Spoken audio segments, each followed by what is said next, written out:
రేపటి దీపాలు పార్ట్ 2.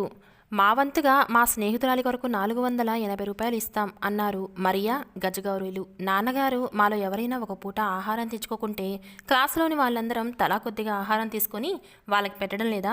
అలాగే ఎవరైనా పేద విద్యార్థులు మా పాఠశాలలో ఫీజులు కట్టలేక ఇబ్బంది పడుతుంటే వారిని అందరం కలిసి ఆదుకుంటాం కూడా. మన బడికి నేనే ఎస్పీఎల్ని. నా మాట అందరూ వింటారు. 1000 మంది కలిగిన మన పాఠశాలలో ప్రతి నెల తలా 500 రూపాయల వంతున ఇచ్చినా ఏదో కొంత ధనం వస్తుంది. అలా పోగు చేసిన ధనంతో ఎందరికో విద్యాధనం చేయవచ్చు.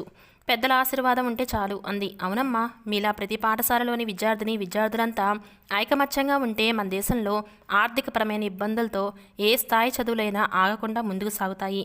బాలల భవితకు పెద్దల సహకారం ఎప్పుడు ఉంటూనే ఉంటుంది. మీరంతా ఇలాగే ఎప్పుడు ఉంటే భావితరాలకు సందేశాత్మక మార్గాన్ని చూపించి రేపటి దీపాలుగా వెలుగుతారు అన్నాడు Apparao. Please like and subscribe.